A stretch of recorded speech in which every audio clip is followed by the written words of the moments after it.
Sering bikin kata Mas itu. Bentar.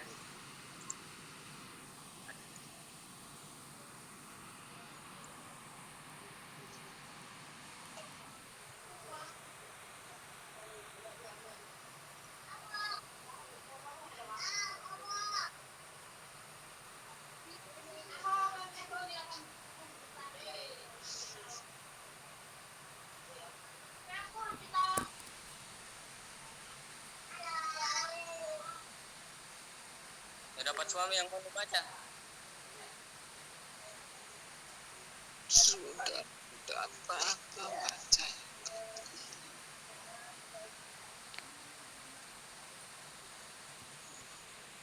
Saya baca ke situ.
Ya mulai nih. Sebentar pembukaan nah.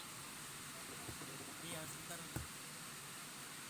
Bagaimana pembukaan ini? Nanti habis waktunya toh. Siapa Mulai pembuka? memang dulu. Siapa pembukaan ini? Membaca pertama. Pembukaan siapa? Kasih nyala semua dulu kameramu.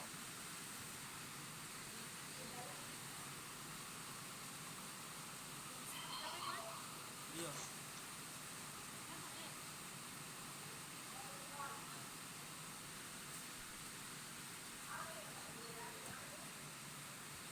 Nggak bisa.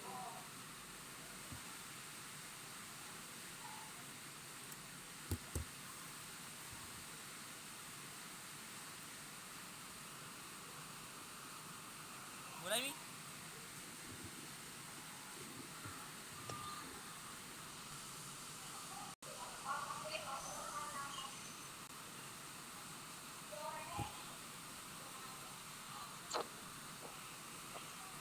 Tunggu dulu.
Assalamualaikum.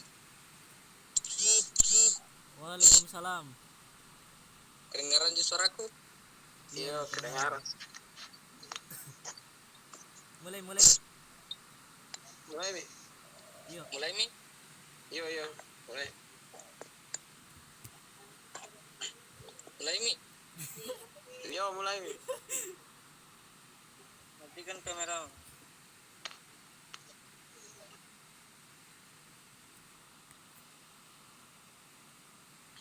Adopsi dan difusi inovasi penyuluhan. Adopsi suatu inovasi adalah suatu proses di mana seorang petani memperhatikan, mempertimbangkan, dan akhirnya menerima atau menolak suatu inovasi. Adopsi dalam kaitannya dengan penyuluhan terjadi pada pihak sasaran, petani dan keluarganya. Sejak sesuatu hal baru diperkenalkan sampai orang tersebut menerapkan atau mengadopsi hal baru tersebut. Tahapan seseorang untuk bisa mengadopsi inovasi adalah sebagai berikut. 1. Tahap kesadaran. Sasaran mulai sadar tentang adanya inovasi yang ditawarkan oleh penyuluh. 2. Minat. Seringkali ditandai oleh keinginannya atau bertanya atau mengetahui lebih banyak tentang segala sesuatu yang berkaitan dengan inovasi yang ditawarkan oleh penyuluh. 3. Penilaian. Pada tahap ini mengadakan penilaian terhadap baik atau buruk atau manfaat inovasi yang telah diketahui informasinya secara lebih lengkap. Pada penilaian ini sasaran tidak hanya melakukan penilaian terhadap aspek teknisnya, tetapi juga aspek ekonomi maupun sosial budaya. 4. Mencoba.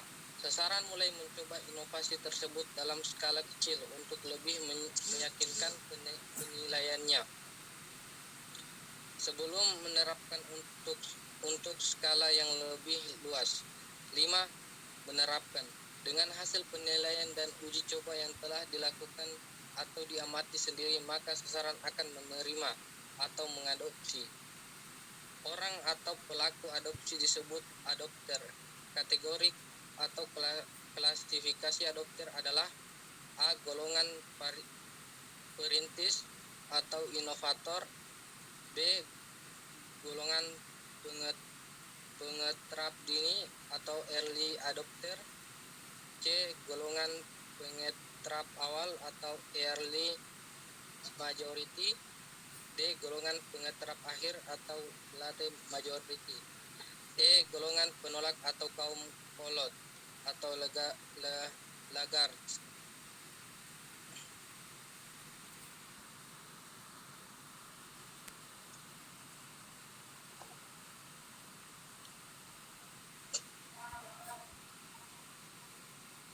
Saya pembicara kedua ini.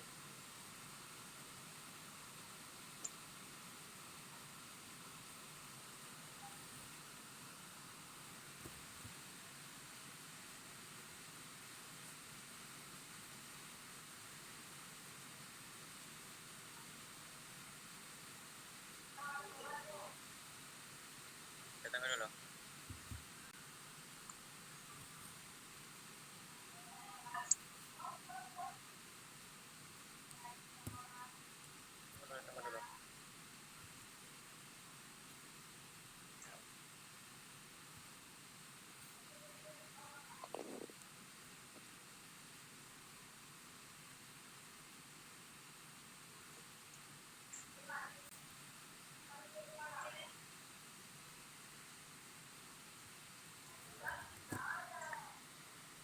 Mulai ini.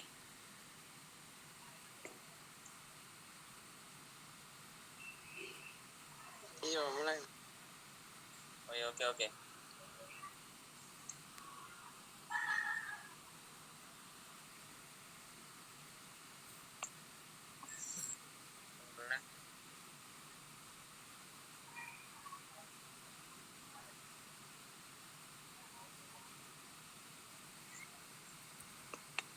Pendekatan terhadap setiap golongan adopter harus diperhatikan agar tujuan penyuluhan tercapai pendekatan yang dilakukan adalah: 1. Golongan pertama yaitu perintis sebaiknya tidak terlalu diperhatikan karena sifatnya yang memiliki hubungan yang luas dengan dunia luar atau kosmopolit. Mereka akan mencari inovasi sendiri.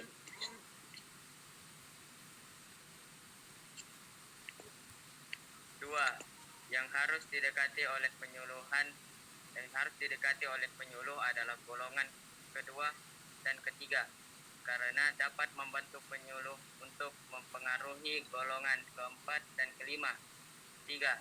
Yang paling diutamakan mendekati oleh penyuluhan adalah golongan ketiga.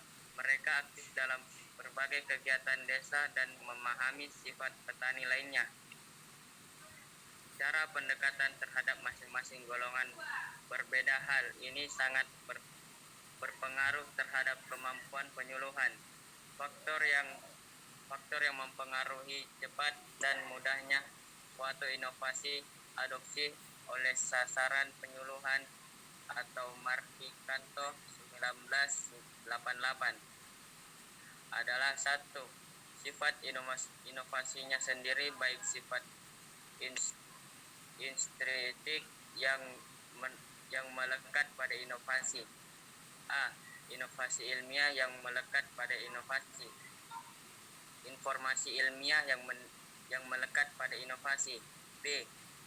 Nilai-nilai keunggulan teknis, ekonomi, sosial, budaya yang melekat pada inovasinya.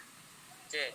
Tingkat kerumitan atau kompleksitas. D. Mudah tidaknya dikomunikasikan. E. Mudah tidaknya inovasi tersebut dicocokkan. F. Mudah tidaknya inovasi tersebut diamati. 2. Sifat ekstrinsik inovasi dipengaruhi oleh keadaan lingkungannya. A. Kesesuaian baik lingkungan fisik, sosial, budaya maupun ekonomi masyarakat. B. Tingkat keunggulan relatif. Sifat sasarannya kecepatan dalam mengadopsi inovasi. A. Golongan perintis 2,5%. B. Golongan pengetrap dini 13,5%. C. Golongan pengetrap awal 34,0%. D. Golongan pengetrap akhir late majority 34,0%. E. Golongan penolak atau kaum kolot lege 16%. 4. Cara pengambilan keputusan secara individu relatif cepat dibandingkan dengan pengambilan keputusan secara kelompok. 5. Saluran komunikasi yang digunakan jika inovasi dapat dengan mudah disampaikan lewat media massa untuk diterima masyarakat, sehingga inovasi dengan cepat dapat diadopsi dibandingkan melalui media antar pribadi. 6. Keadaan penyuluh. Aktivitas penyuluh dalam mempromosikan inovasi lewat saluran komunikasi yang tepat, maka inovasi tersebut akan lebih cepat diadopsi sasarannya. Baiklah,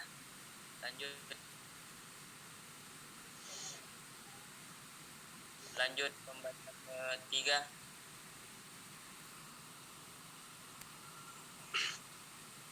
Peranan penyuluhan dalam proses adopsi inovasi. Rogers 1900 menjadi sadar membicarakan dengan petani lainnya agar mereka tertarik atau berminat. 3.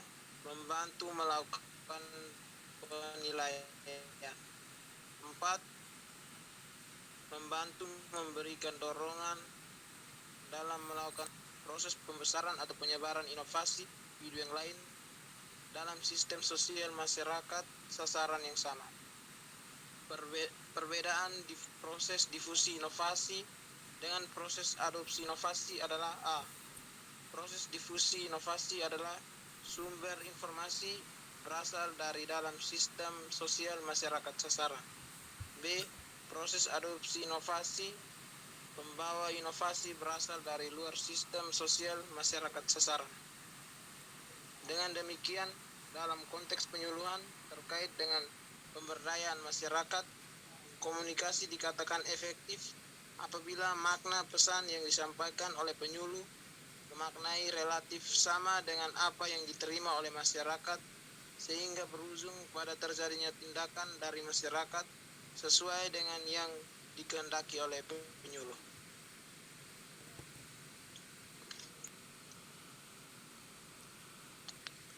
Baiklah, lanjut pembaca keempat.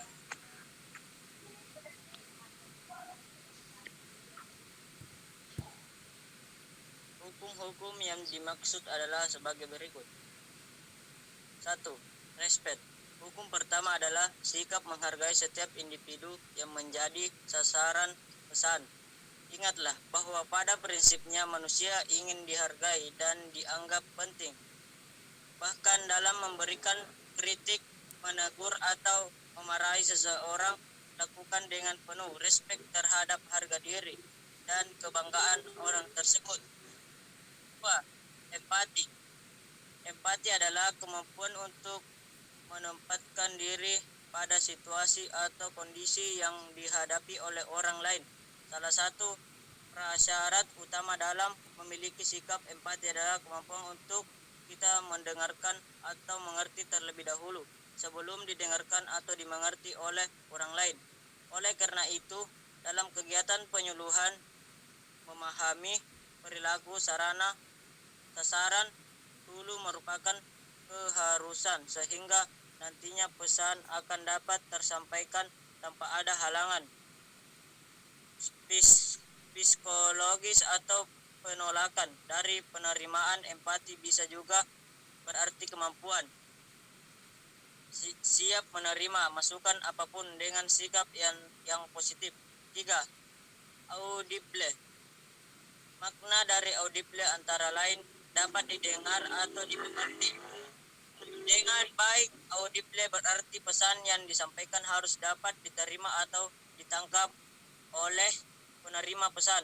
Hukum ini mengatakan bahwa pesan harus disampaikan melalui media atau delivery channel, bahwa pesan sehingga dapat diterima dengan baik oleh penerima pesan.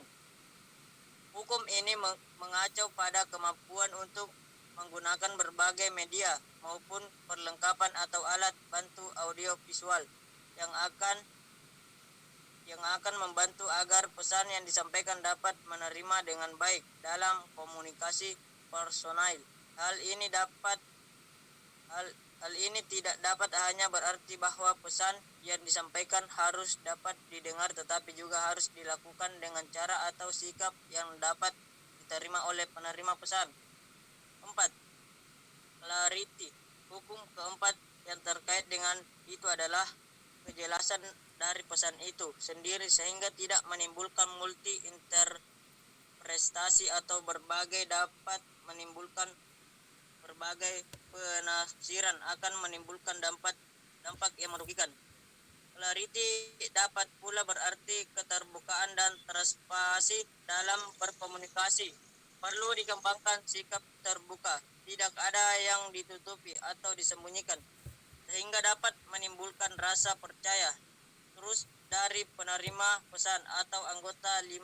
Tanpa adanya keterbukaan akan timbul sikap saling curiga dan pada gilirannya akan menurunkan semangat dan antusiasme kelompok atau tim. 5. Humble. Hukum kelima dalam membangun komunikasi yang efektif adalah sikap rendah hati. Sikap ini merupakan unsur yang terkait dengan hukum pertama untuk mengembangkan rasa menghargai orang lain. Biasanya didasari oleh sikap rendah, antara lain meliputi sikap yang penuh melayani dalam bahasa manajemen, mutu terpadu, customer first attitude, sikap menghargai, mau mendengar dan menerima kritik, Tidak sombong dan mandang rendah orang lain, berani mengakui kesalahan, rela memaafkan, lemah lembut dan penuh pengendalian diri, serta mengutamakan kepentingan yang lebih besar.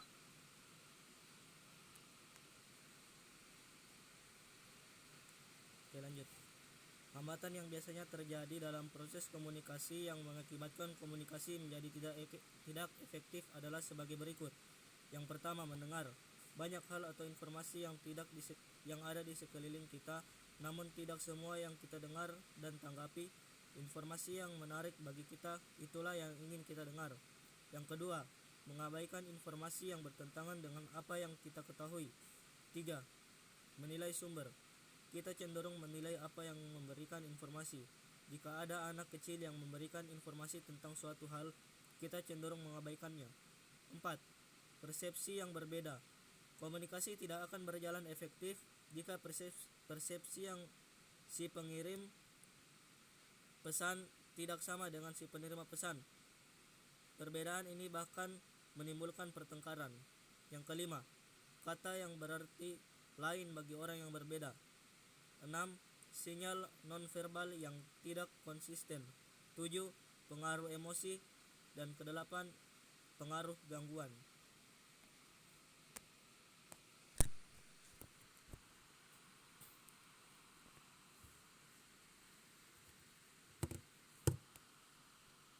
Sudah, Mi?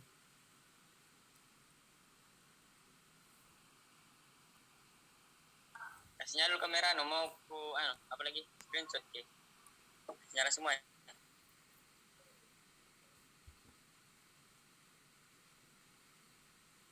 Satu, dua, di